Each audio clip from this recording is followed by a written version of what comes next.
Hello, Linden. Hello, Michael. Hello, Margaret. Nice to see you. Nice to see you too. Hello. We have lots of people here already. That's fantastic. I'm rushing from my We Observe session over to here, and there's lots of people waiting to ask you questions. Lovely. Thank you very much for joining us. I see that we've got a lot of people here already. There is still some room in the session if you'd like to join us in the session. If you click on the sharing video and audio, we'll get a little pop-up and we'll to admit you to the session, and you need to click it a second time to actually come in. For anybody who'd like to ask us questions and join the discussion. And at some stage, we'll get a little reminder about the evaluation forms. So please follow the link to an evaluation form about this session at the end. But let me introduce you to the two people joining us today. We have Linden joining us. Linden is a policy officer at the DG Research and Innovation Directorate-General. I shouldn't say DG in front because it's the Directorate-General of Research and Innovation at the European Commission, specifically looking at open science. And also Michael Arentoft is a policy officer in the Directorate-General for Research and Innovation, also dealing with open science.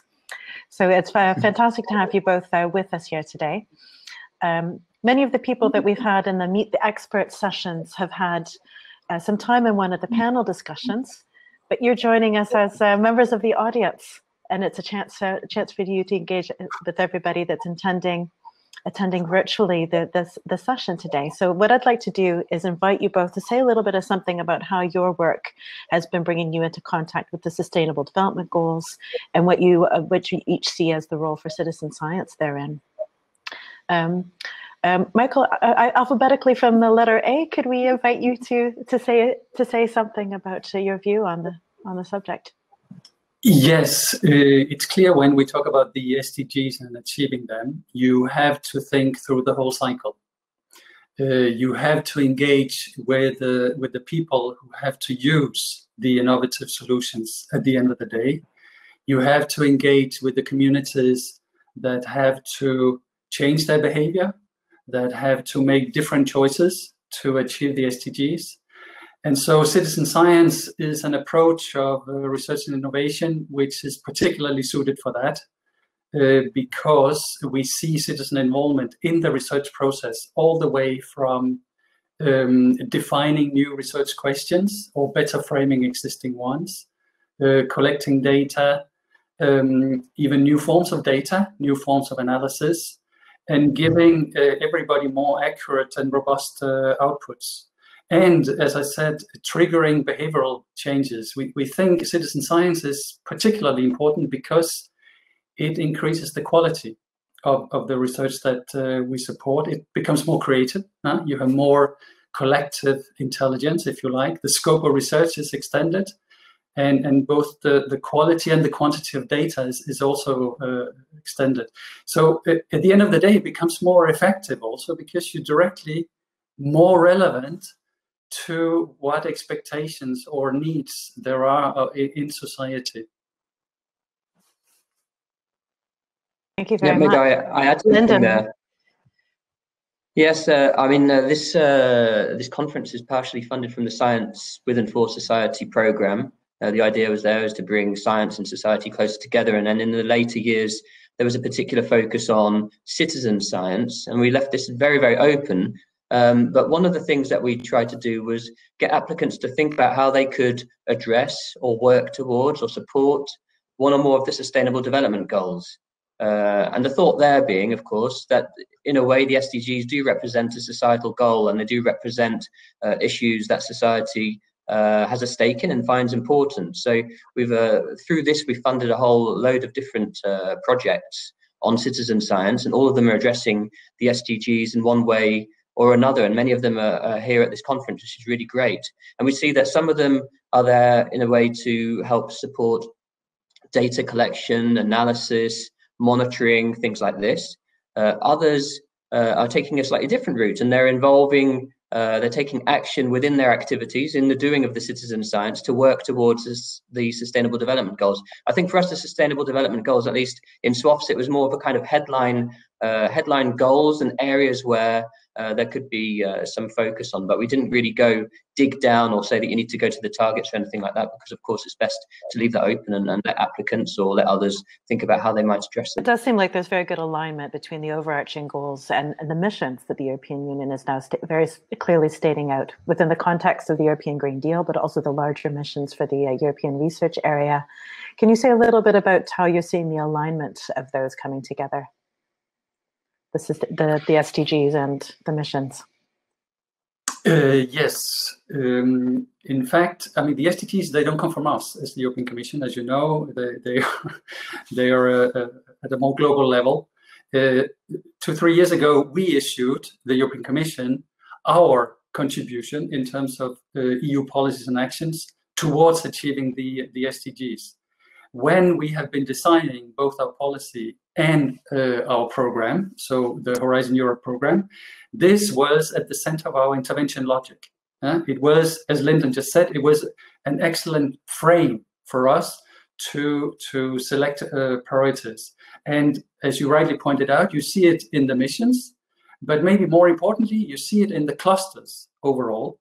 So we have gone from the societal challenges in Horizon 2020 to the cluster approach, which includes the whole spectrum of SDGs. And you will have seen previous strategic orientations documents that map directly each of the clusters, each of the missions, to particular SDGs that are more important than others to address for this particular cluster. So it's the combination of clusters, missions, and partnerships that for which we have specified priorities very much along the lines of the SDGs and the European Commission or EU contribution to achieve those SDGs. To comment on that as well. Well, I can't really add too much on that, but as you, I mean, just think about those that may not be familiar with the missions. The idea is that the missions are really a sort of a pilot for how we can really get all of society working together towards very particular goals and challenges. There's cancer, there's oceans and rivers and pollution, climate change, things like that. And of course, we see that citizen science, alongside some other kinds of actions as well, can really play a role. Of course, the mission is going to involve all sorts of public engagement. It's going to be a lot of science communication and awareness raising activities. You might have research on governance, you might have fundamental research, you might have implementation research, but we also see, because of all the reasons that Michael brought up at the start, that citizen science and user-led innovation and participatory approaches should really play a part within the portfolio of actions as well. So I think we've got quite high hopes, and we're looking forward to seeing these launch, because I think it could pave the way to how we do this more regularly in the framework programs. Yeah, that's excellent. Really exciting to see that supported and scaled up in that way. We have a question from the audience, from Igno Notermans, who's curious to hear from both of you what you see the opportunities and challenges for policymakers and politicians are with engaging with citizen science initiatives for political impact. Yeah, I think on this one you can say that overall we support citizen science in at least 3 different directions. One is the one pointed out by Igno, which is to ensure the uptake of citizen science in policy. The other one is the involvement of citizens in our projects, so in particular in Horizon 2020 and in the future in Horizon Europe. And the third one is direct support to structural changes in institutions which will allow them to open up for citizen science activities. So Igno's question is more on the first one. And here we have an excellent example, which has been pointed out throughout the conference, which is in environmental monitoring. There was an extensive staff working document from the Commission coming out earlier this year, exactly in this area. So here we have seen that citizen science already contributes to monitoring the implementation of EU environmental legislation, and also contributes to assessing progress on the Commission's international commitments, such as for the SDGs. For instance, the biodiversity authorities around the member states, they depend directly on citizen science for observation of indicator species such as butterflies and birds. So this, of course, has been a challenge. You need the connection, you need a foot in both camps, both on the science side and the policy side. And this is exactly what we do also inside the Commission. We have a very close collaboration with our colleagues in DG Environment that directly touch on the legislation that we have in place there, and that needs input from the research side and from citizen scientists to do the monitoring. Okay, we have Suzanne joining us, and I think you might have asked your question already in the chat, but now we can hear it from you directly. Please go ahead, Suzanne. I'm not sure whether you can understand me. I have to wear the mask because I'm in the room with other people. Is that okay if I'm speaking here, Nicola? So that's why I put it in the chat. So what we see here, at least in Germany, we've experienced that sometimes when we from the science side ask authorities to share their data, for instance, on biodiversity monitoring with science and society, there is some kind of, well, resistance is maybe a bit a harsh word, but some kind of hesitance to share their data. And on the other side, we see that policy is calling for data collected by citizens. And I know that the Commission is supporting this, as you have pointed out, Michael, is supporting this a lot. So do you see any opportunities on how we could handle that kind of tension, what we could do from a research perspective, but also maybe how policy could support those processes? Maybe I come in. I mean, the paper that Michael mentioned just now from DG Environment is very much about how citizen science can play a role in environmental monitoring. And I suppose one of the challenges is this kind of is the trust issue that the data being put forward by citizen scientists and others is of sort of interoperable. It's able to play a role. There's a robustness behind it. So there's a sort of there's a challenge from lots of different sides. One is from the citizen science community, and I think the citizen science community knows this very well. It's around data quality, it's about standards, interoperability, it's about using infrastructures, if they're having access to infrastructures. But on the policy side, there's also challenges because, of course, there's inertia, there's resistance to new forms of monitoring. There's resistance to monitoring data, which sometimes may tell a message which isn't really welcomed. And here there is a role, I think, for the Commission in trying to raise awareness about the value of citizen science derived data, and to help with the infrastructures and to put in place support measures that can help citizen scientists do the kinds of work and make the efforts and have the maximum impact that they can. But of course, there's a lot of, there's also efforts that have to be made at national levels as well. So it's not something that's very easily sort of cracked, I don't think. I mean, very concretely, we have at European level initiatives in place that help in this area. So there is the EU pollinators monitoring framework. There is we have planned for a future knowledge center on biodiversity, and also a European biodiversity partnership. So all of these initiatives hopefully will help create the level of trust that would enable public authorities in the member states to share data more openly and earlier as well. There's been a clear theme of partnership, the importance of partnerships coming out of many conversations. And I see Uta Vains just joined us from the session that we observed, was just presenting about a variety of cases. And one of the presentations was given by somebody from a local authority with a fantastic story about how they saw the value and led it from internally. Uta, perhaps you'd like to join this conversation with that. Yes, thank you so much.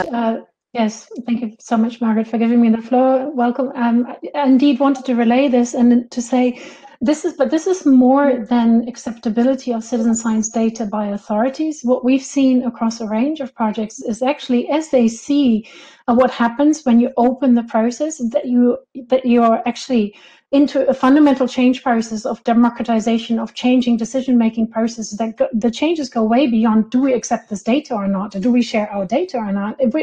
They suddenly find themselves in a landslide of, whoa, what's happening to our democratic system here? And this is not what we meant when we said we play with you a little bit in the Citizen Observatory project. So we just concluded in the previous session that, yes, if local authorities are open to this change, embrace it with wide arms, that's great. But actually, how can we sensitize authorities to saying, there are some potential changes here.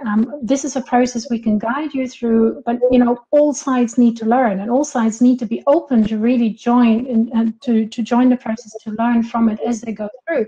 And it's about far more than data. It's really democratizing and changing our democracy in fundamental ways. Mm. Yes, absolutely. It is really about changing structures at the the lowest level, if you like, at the level of institution. It's about changing procedures also. So it's about giving the time, giving the space for this to happen. I'd like to comment on that as well. Yeah, I mean, I think this is, what it has brought up very well is, there's issues of trust, there's issues of ownership, there's all the issues that that need to be faced together, and this is one of the reasons why we've been promoting sort of multi-stakeholder responsible research and innovation, or other forms of action that bring all the different actors together. Because what we see is, if you have individual actors acting alone, often they're going to face barriers, whereas if they work with different stakeholders, if they're willing to work as part of a project or some other cooperative sort of effort, then you may have more success, and at least you build trust, and you also you find ways to work together more harmoniously, I suppose. But we know that with citizen science, sometimes it's difficult working with local authorities, other times it's very difficult to work with businesses. One of the issues we focused on intensely with the Science in Society programs is the openness of the science system to citizens and society. And here you brought up another aspect, which is openness of policymakers to citizens as well. So I really think that the sort of responsible research and innovation approach, whatever we call it, is one way to try and overcome this. Yes, I totally subscribe to that. Whether we call it responsible research and innovation, citizen science, or any other form of stakeholder engagement, but by definition right now, the local authorities that we can involve here are the converted, are the ones that are open to these new forms of interacting. So we actually need to start one step before that. How do we sensitize them to say, there is some safe passage through this? Yes, this is a bit of an uncertain journey, but actually, it's that first step that in some ways we also need to do. So otherwise we just work with a smaller group of the converted who are sort of, ready to do. What we work on a lot also in the Open Science Unit is about rewards and incentives. So how are people assessed? How do they get promoted? How do they get their projects funded? So we work on, I would call it reforming the whole system, because it's a bit outdated. I mean, from the researcher point of view, it's based on the venue where you publish rather than the quality of what you publish. You are not rewarded for making your data fair, so in particular interoperable and reusable by others to build upon. You are not rewarded for opening your lab to society. You are not rewarding for any links to education or any managerial responsibilities or science management. So all of these criteria are not, I mean, they're not incentivizing the kind of behavior that we would like to see, and that is needed to make big steps towards, I would say, revolutionary solutions to achieve the SDGs. Is there a parallel layer of incentives that we can look at from the point of view of the public authorities, the researchers within public authorities, or the policymakers, and the incentives that they have to engage with citizens in this way and make use of open data? Yes, absolutely. I mean, already the communication on ERA 2 weeks ago, this is one of the key actions that we would like to work with everybody at institutional level, at national level. It's not something we can do. We have very little to do at the EU level, but what we can do is to get everybody around the table and get some synchronization, because the problem in this area is that the one who moves first doesn't have an advantage. You know, you need to have a certain critical mass that changes the incentives together for this to happen. Fantastic, thank you. Gerda Tiger is joining us in the chat, is seeing some parallels with Josep Perello's talk this morning in his plenary. Social tipping point and how this has been reached in the case of Italy regionally, the social tipping point, but this is the kind of fundamental change that we might be able to continue to nudge, which ties in with another theme that I've been seeing through many of the talks, this citizen science being beautifully local in many cases and very, very strong impacts being achieved on a local scale, but then needing to scale this up. In the case of the global goals, this is a very large scaling up to a global effort, but even on the European scale, scaling this up to a cross-European effort. Can you say something about these tipping points and these scaling factors? I can try and say something. I mean, I missed the original reference to tipping points, but I mean, I think you can see that there's something of a change that's taken place in relation to trying to work on environmental issues the last few years. I think there's also a change in several member states where they're much more open or in favor of supporting a more open research and innovation system along the lines of what Michael's mentioned and along the lines of citizen science that we've all been talking about in other aspects as well. I think one of the important things that we can do at the Commission and at European level is to try and connect these different dots. And you know, I think we see this with the attempt with the EU Citizen Science Project, which is trying to connect different dots and try and identify good practices and bring different actors together that may not have been aware of each other, not worked together closely before. The framework program tries to bring the different actors from different countries together to do different projects. But we also see that we need to link into the international level a lot more too. I mean, we can't face the SDGs focusing only on Europe. I mean, we need to find solutions with the rest of the world, and the rest of the world may well have things to tell us that will help us achieve them. So we need to be open to them and bring what we can, but also to receive the wisdom from elsewhere too. Yeah, I think what Linden is mentioning is a key next step in our support to citizen science. You've seen a scaling up throughout Horizon 2020 of our support. And we believe that what Linden was mentioning is one of the key directions we should go in.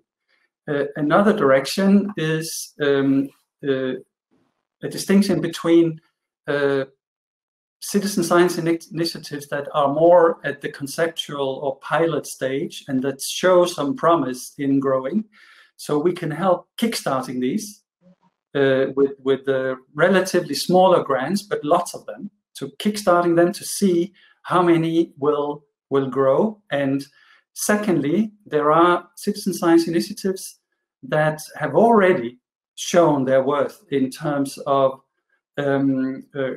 collecting or analyzing data or generating any other kinds of benefits. And for these, we could see, again, a range of grants where we could boost them towards becoming sustainable. And I think it's important to distinguish between these two types of citizen science projects that we have seen across, including yesterday and today at the conference. Most of what we have seen at the conference is probably more of the second type, but you have many also of the first type, and I think we should help them. It's a bit like letting many flowers blossom, and then we see which ones will survive and which ones would deserve further granting from us in order to be scaled up across borders at European level. I mean, this is where we had our added value. So these are at least three of the directions where we see citizen science evolving from what we have done the last 5 to 7 years and what we need to do in the next. That's fantastic to hear. Some innovation in the funding models is clearly one of the things that we need going forward, especially moving beyond projects with a short end and beginning and into long scale permanent initiatives. And we have a question in the chat as well about citizen science funding these smaller grants, whether that gives scope for smaller partnerships that don't include academic partners. Potentially. I mean, you know, in Science Within For Society, we've pushed. Well, I can't say we've pushed, but we've made it very clear that, you know, we're open to the use of cascading grants. And this is where a project basically puts in place its own call for proposals, and these can be from whatever the criteria that the calling, you know, what the project says needs to be. So it could be civil society organisations that apply. It could be someone at a university who's got very good connections into certain communities to do something. We don't really specify what they would be, but these individual grants would likely be to a single organisation, and probably, given their smaller sums of money, they will probably reach civil society organisations and NGOs much more easily. Of course, it's a bit tricky with, you know, with the standard project sizes for citizen science organisations to get involved. We realise this, but of course, you've got a framework programme which is there to serve a very large constituency of very different kinds of organisations doing very different kinds of work. So we are stuck with that, but I think there will be some flexibility around the cascading grants and things like that. Maybe in Horizon Europe, it's set up in a even better way, learning on what we've done to make that possible. Of course, we've got some projects that have done this very well. They've had open calls, for instance, on pollution in action. They've had lots of interest. We see some other projects where very innovative ways of tackling things, very innovative ways of bringing communities that normally wouldn't have a say into collecting data or working in a scientific way and raising issues with local decision makers. So this is very interesting for us. In terms of the timing of projects and things like that, I mean, we don't usually say that a project needs to be 2 years in length. We leave it to the proposer. I often hear people say we need longer projects. You know, what that encourages us to do when developing work programs is to say, well, we'll give a longer minimum length. You know, let's make the minimum length 3 years. Let's make it minimum 4 years. Of course, for the beneficiaries, that poses challenges as well. You know, how much work do they do in the first year? How do they make this the money, which will be the same, you know, but how do they spread out over a longer period of time? So I think we have to find a balance. Probably the balance changes over time and depending on the different activities, but we don't usually say that a project needs to be very short unless there's a particular reason for that.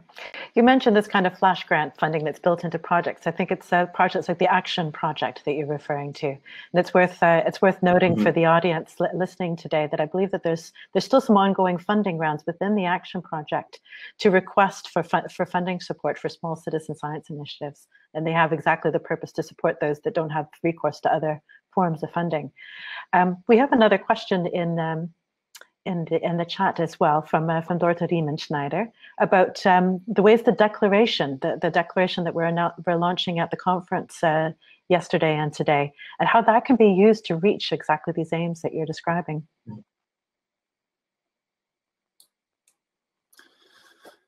I think the messages in the declaration are very relevant. It is indeed about, I mean, basically the messages are about recognizing the benefits of citizen science, reward them, make them fundable. It is about opening up the research systems to societal engagement. And it is about working across disciplines and sectors. Societal engagement and citizen science will not play the role that it should play if we stay siloed in communities. You need to have the communities coming together. The declaration needs to be followed up with concrete action. And I understand from the organizers, this is indeed the intention, that it should be followed up with concrete practice implementation of various elements of the declaration, concrete initiatives, explaining not only what is the initiative, but also what has been done in practice and what have been the benefits and the drawbacks, so that everybody can learn from it. So I think this is important that, first of all, that this is signed up to by as many stakeholders in the communities as possible, but also followed up with, of course, concrete action. From our side, I mean, we're already trying to walk the talk by putting in place in our own program criteria, for instance, for evaluating proposals that will take proper account of societal engagement, indicators of success in the program that again look at how concretely have citizens been involved in co-creating the agendas of research, but also doing research together with the scientists. We need to follow this up also at political level. We have pushed into the ERA communication. One of the 14 key actions is exactly focused on citizen science. This will be followed up again very concretely about rolling out campaigns at European level on specific themes, probably connected missions of Horizon Europe. Also we are trying to influence politically also throughout the German presidency. There will be next week in Bonn a ministerial conference on the European research area. And we hope again that citizen science or societal engagement will be high on the agenda there. There will be council conclusions at the end of the year. Again, something that will make citizen science hopefully at the center of attention across the member states. So this is what we do in the short term. And on the longer term, as I said, we need to follow up also in the broader context of how researchers and others need to be incentivized and rewarded for engaging. Fantastic, thank you. For those who haven't seen or signed the declaration yet, Dorrit has shared links to those in the chat. Susanne, perhaps you'd like to follow up on how the organizers, the Museum for Naturkunde, do have plans to follow up on the declaration?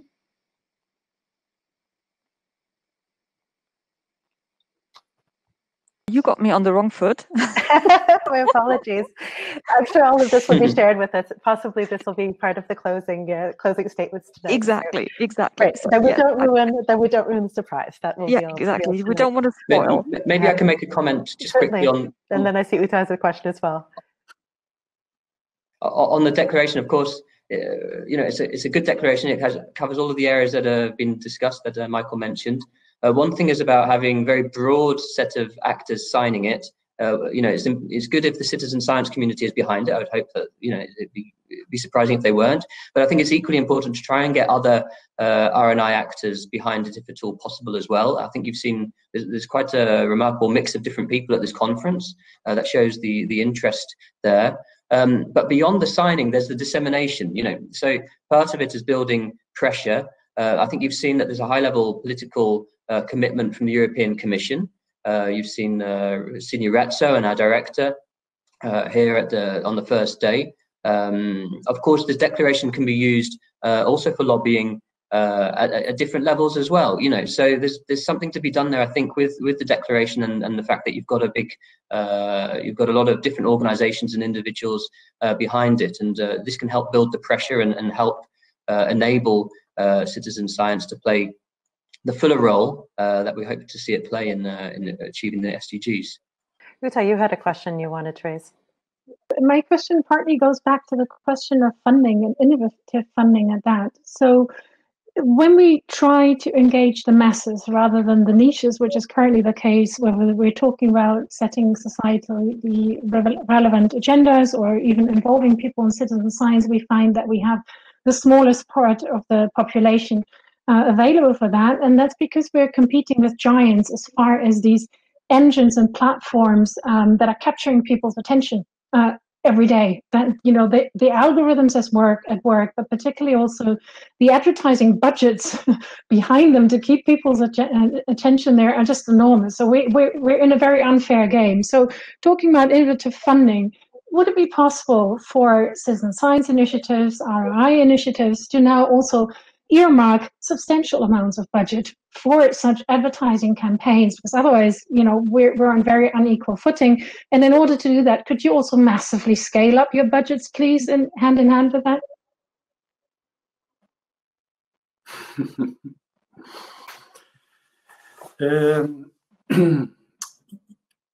Yes, we we have more money in Horizon Europe than in Horizon 2020, yet much less than we would have hoped for. The final decision has still not been made, but we certainly believe that also even with the current funding, we will be able to make a big splash for this, including advocacy for this, including also closely related issues of science communication or science education as well. So we hope that with the money that will finally be allocated to boost this, we will be able to make a much larger mark than we have done in the last 5 to 7 years. We do strongly believe that the mainstreaming of citizen science across the clusters is a big opportunity. Some of you might have seen the very first drafts of the work programs, and there is a lot of opportunities, a lot of openings for embedding citizen science activities across the different clusters. And we have not yet seen for the missions, but here as well, you have seen the orientations that were issued on the 22nd of September. And you can see again here lots of hooks for citizen science activities and advocacy directly, both from the mission boards and from the strategic orientations of the different clusters.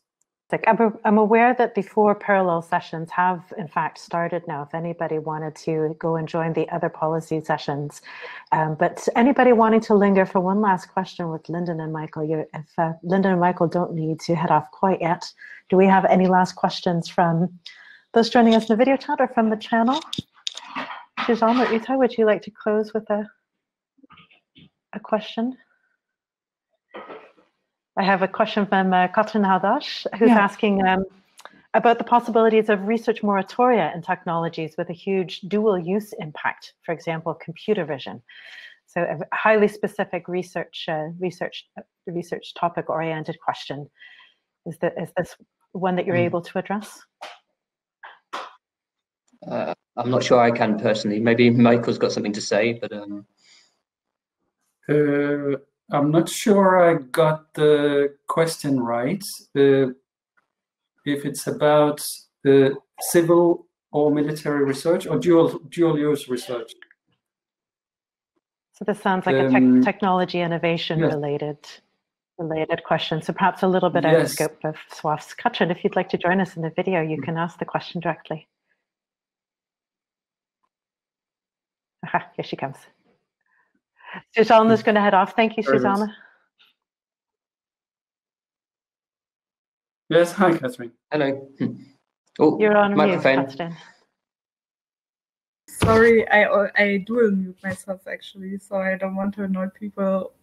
I just actually took the chance because I had this opportunity to ask people from the European Union directly, and I said it before in the chat that it's not that it's a very technical question and not regarding citizen science, merely a research topic. So if you don't have an answer for it, it's totally fine. But it's a really pressuring question actually, regarding the developments in the US and in China and also in India.